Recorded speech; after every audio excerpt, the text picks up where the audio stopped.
Question number 1. It reads volumes V1 and V2 of liquid are maintained in 2 calorimeters at temperature theta 1 and theta 2. Theta 2 is given greater than theta 1. Coefficient of volume expansion of liquid is independent of temperature. So that's a constant, gamma. Now, liquids from both the calorimeters are poured into another calorimeter of negligible heat capacity. Heat loss to the surrounding is strictly restricted.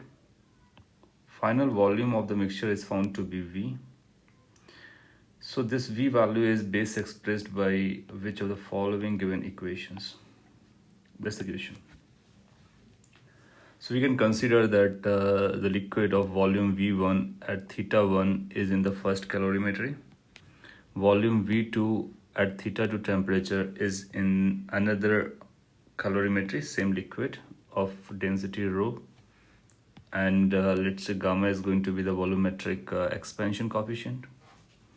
When you mix these two liquids together on this bigger calorimetry, then the final volume becomes V and final temperature becomes theta. That's what we are considering. So as per the principle of calorimetry, we will say whatever the heat exchange is going to take place, that will be between these two. That means since theta is at a higher temperature, so that will give certain amount of heat to this, so that its temperature drops, its temperature increases, and common temperature becomes theta. Since heat loss is strictly restricted, hence we can say delta Q1 plus delta Q2 must be equal to 0. Delta Q1 will be equal to M1 as delta T. Delta T is delta theta basically up here.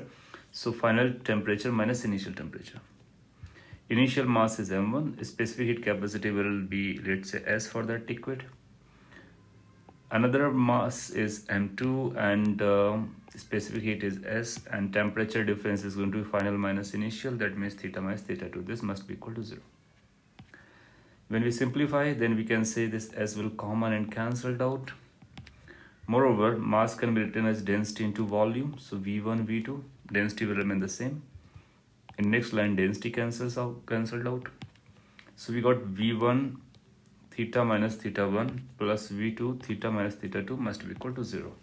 So this relation we will be using in future. Now, in order to find the final volume, so you'll find its temperature has gone up, so its volume has increased, whereas its volume has decreased because temperature has dropped. So what the final volume is going to be? So final volume can be written as V is equal to volume after temperature effect, volume of second after temperature effect.